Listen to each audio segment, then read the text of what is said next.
Saya habis belajar and saya menganggur lah dalam 2 bulan, 3 bulan macam tu. Saya ambil keputusan untuk mencari dan saya jumpa bengkel kerjaya minyak oil and gas daripada Tuan Fazrul Azri. Jadi Alhamdulillah saya pun masuklah ke bengkel ni dengan gelas yang kosong. Saya apply dan Alhamdulillah saya terus dapat offer untuk masuk ke dalam salah satu syarikat oil and gas yang terkemuka di Malaysia, iaitu Petronas.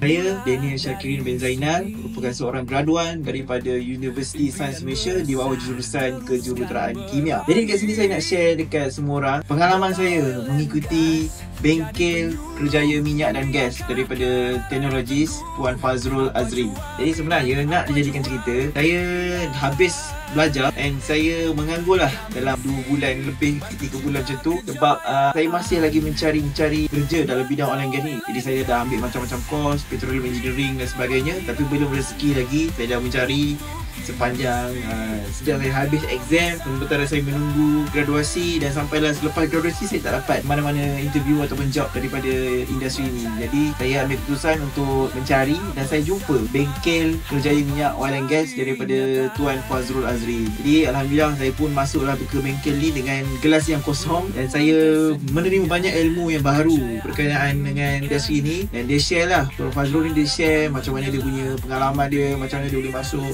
macam mana dia grow daripada someone yang tak dikenali sampailah sekarang ni ramai orang dah terinspirasi daripada dia. Jadi saya apply banyak khususnya dalam bidang apa yang kita kena faham berkenaan dengan oil and gas, apa yang kita kena expect, apa yang kita kena sediakan sebelum kita menceburi dalam bidang ni. Saya apply dan Alhamdulillah saya terus dapat offer untuk masuk ke dalam salah satu syarikat oil and gas yang terkemuka di Malaysia, iaitu Petronas. Jadi walaupun saya masuk ni sebagai entry level, bagi saya ini adalah satu step yang sangat-sangat bagus. Maybe ini adalah langkah pertama saya, batu loncatan saya untuk saya terus berkembang dan grow dan menjadi seseorang yang mampu berjaya seperti Tuan Fazrul Azri satu hari nanti, insyaAllah. Jadi saya harap perkongsian saya kali ini dapat membantu ramai orang di luar sana dan dapat meyakinkan bahawa bengkel kerjaya minyak dan gas ni sangat-sangat membantu kepada anda semua, asalkan kita apply apa yang kita belajar.